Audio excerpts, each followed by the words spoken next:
Hi, my name's Wayne and I work for a company called Press Telecom. We're based in Burnley in Lancashire. We cover all of the northwest, which hardly surprising. But what is surprising is that we have covered other parts of the world, such as Holland, United States, and we do a lot of subcontracting for other companies who don't necessarily have the in-house skills or equipment required to do the job properly. This is an overview of what we do as a promotional video. It's not meant to be a training video, particularly health and safety. There are some very good training courses are available, such as the City and Guilds 3667 course. But what I would like to point out is some common sense and some health and safety advice here. There is an acronym, COSHH, and COSHH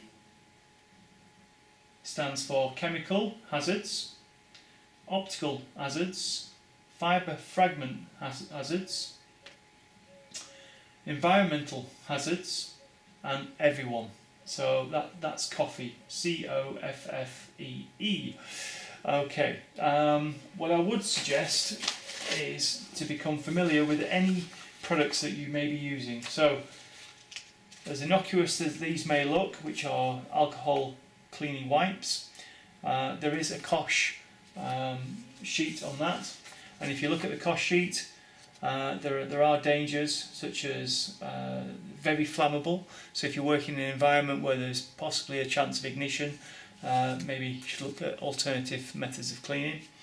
Also, if you're in a confined area, then they can cause dizziness, drowsiness, also eye irritation, etc, etc. So we do use these swabs, but we also use some gloves. So that's that. The other thing I would highly recommend when doing any job is to have a method statement. And by having a method statement, what you're doing is you're creating a step-by-step procedure, how you're going to do the job, how you set the job up, risks to yourself, risks to others, etc. We did a job last weekend for a company. We did a pre-site survey, and we noticed that there was dust in the atmosphere because of what they produce, which obviously could be a risk of explosion. The floor was wet when they were cleaning things, so slippy surfaces.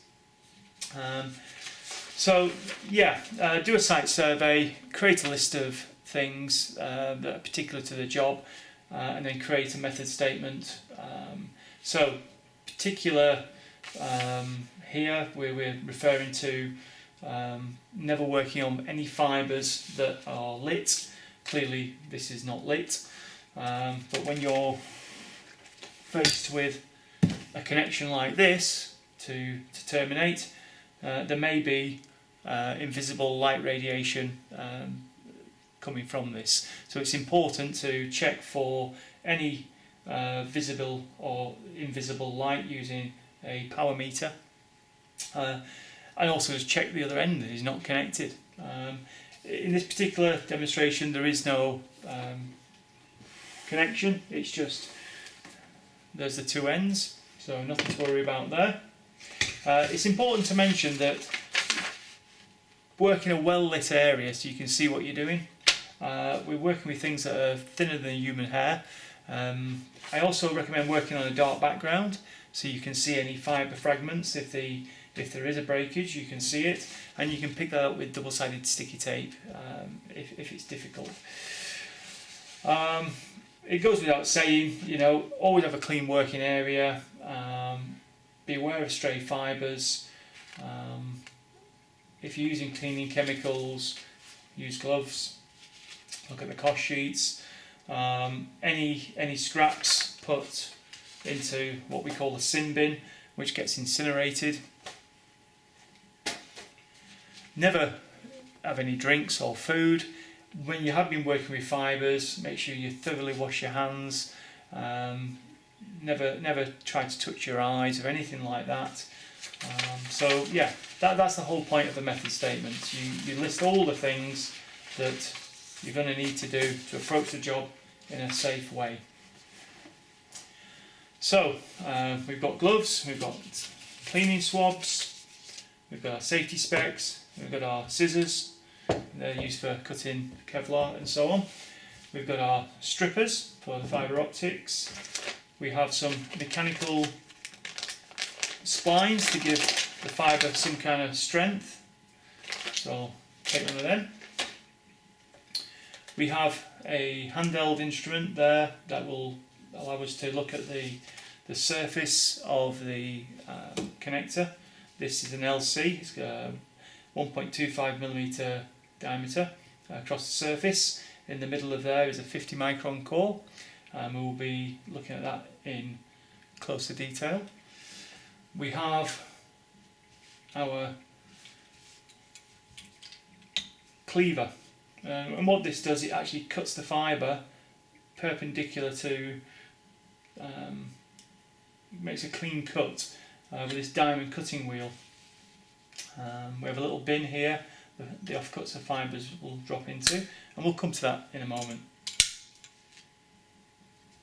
We also have a fusion splicer, and what this device does, it has a couple of jaws in there that we clamp the fibres, and then there are two electrodes in there that will fuse the fibre together and create the join, the weld.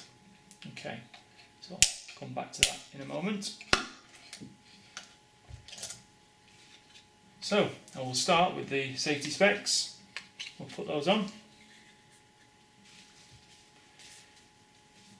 And the gloves.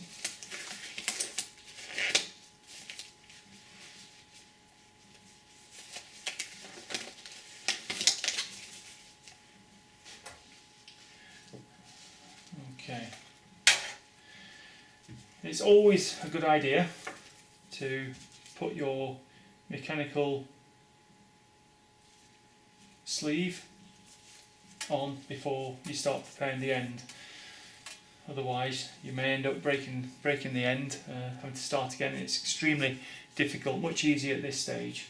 Okay, so we've got that, and we will prepare the cable. So this is an OM2, it's a 12 core. I'm going to just go around the edge like that and break off the connection, the sleeve, outer sleeve. In there we have Kevlar.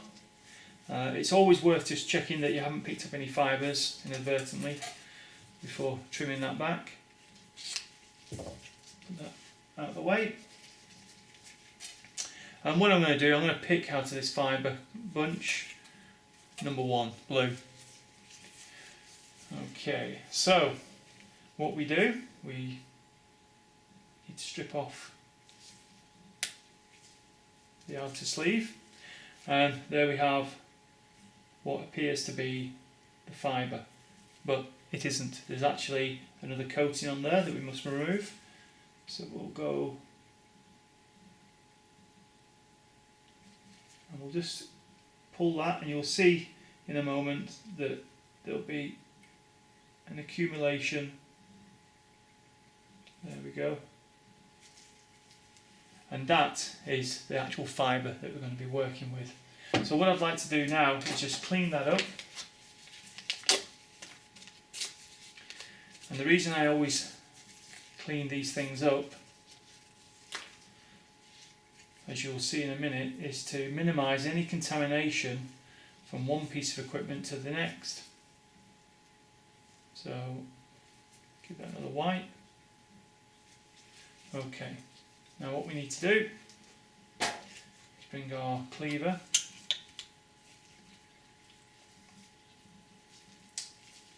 and we put that in there, clamp it down, and now I'll just explain.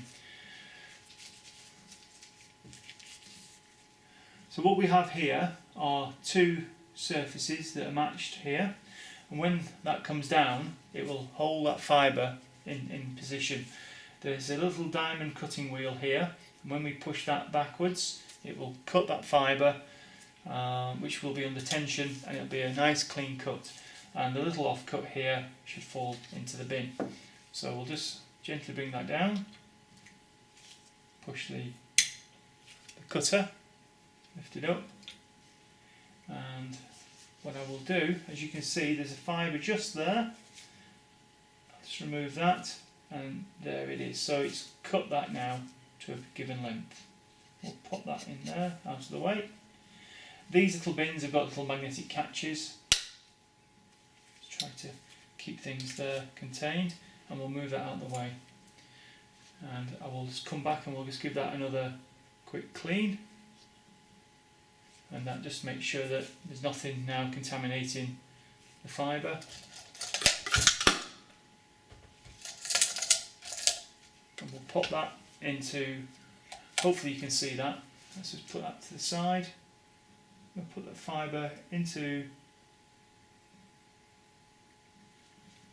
the splicer, and these magnetic jaws will hold that into place. And we'll then repeat the same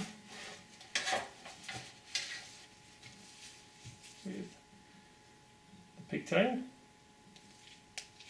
So we trim that, and we trim off. Oops! So there we go. We just had a snap there. So again, we've got the work we're doing over the sin bin. So any bits would have fallen into there. You've got your safety glasses on, of course, and I will just trim that again. Try again. It's so easy to break a fibre, and it's only with lots and lots of practice and that you become proficient with it. So again, practice makes perfect, as they say. So we'll bring in the cleaver.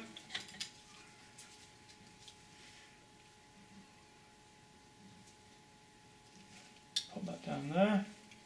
As you can see, got a nice length there.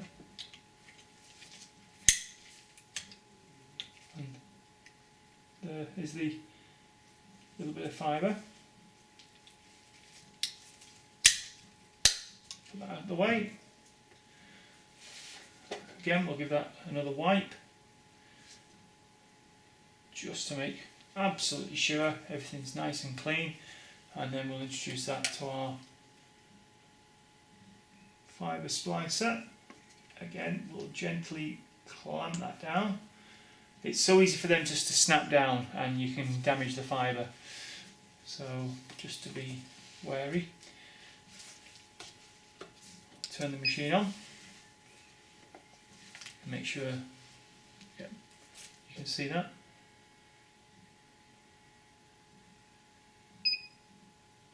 Okay, so let's just run the test. Okay, it says please replace both fibres. So obviously something not quite happy there. Right, I see. What I've done, I've actually gone a little too far with this fibre here, and it thinks that's one continuous fibre. So I'll just pull it back a little bit, and we should be able to, good to go. Here we go. So press this button here, and it brings the two fibres together. That little flash you saw was just a pre-burn, just cleaning off any rough edges, and it's now aligned the two fibres together. And what we've got here, this dark edge here, is the actual fibre outer core, and the white line is where the camera is shining light through to actually see the centre of that core. So between here and here is 50 microns, which is thinner than human hair, and what we're doing, we're actually going to align the centre of those cores. So you can imagine trying to bring two lines together, we're absolutely dead bang centre. Okay, so why am I mentioning this? Well, straightforwardly, in a minute you'll see what's called the insertion loss. And the insertion loss, the lower the figure the better. So I'm just going to press that button and get on with it. And here we are, we're now welding. And it's got a 0.01 dB loss. Now, 0.1 dB loss would be an excellent result. 0.5 is typical in the industry. This equipment goes much further than that with 0.01 dB. So you know, that is perhaps one of the best connections you could make with the most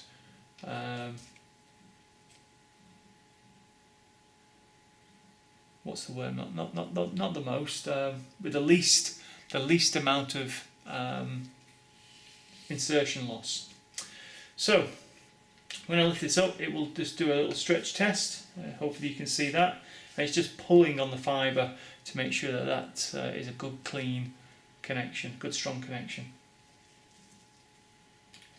Okay, now before I release the jaws, I will just pull the mechanical sleeve into position, and you can actually, if I just turn this around, you can see that you can get this quite close up to where it needs to be. And the idea of that is that you're not unnecessarily moving the fibre when it's in this vulnerable position, basically. So I'll just turn that round so you can see that. So I'm going to grab this one first of all and gently release it, and the same with that.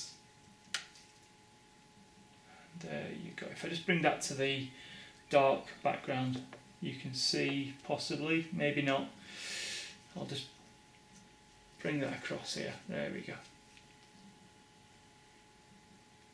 Okay, so there we have it. We have our fibres in there, and we've got this metal jacket that'll give it some strength, and we pop that into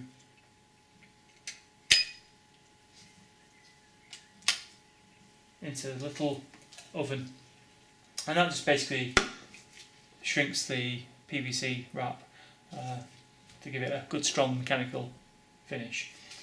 Okay, so in a minute when that's beeped, we will move on to testing the end faces. Should hear a beep beep in a second.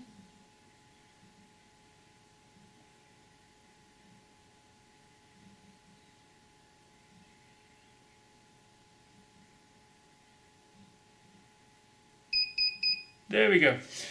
Now it will still be hot. Okay, so I'll move that out of the way. Turn the machine off. The idea is you'll just set yourself up here, put one in the oven, get on with the next one, take that one out, pop it down, and so on and so on.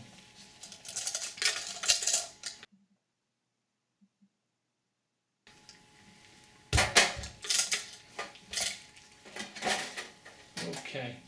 Not every job is straightforward like this. We're working on a nice area. You know, it's often we're up on ladders and we're having to work where control equipment's been fitted on walls, you know, difficult to reach positions. So the job can take much longer than what I've just shown here. Okay, so we'll move on to the testing of the end faces. The focus looks good.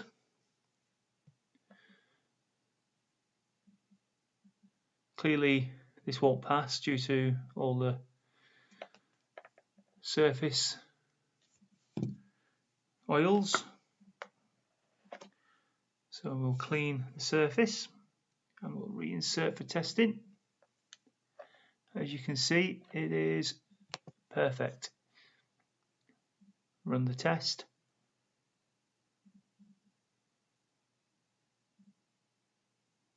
And it's passed. And as you can see down here, you've got 4 zones, A, B, C, D, all passed.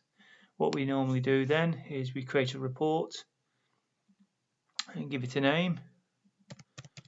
In this case, it's just a test. And then we end up with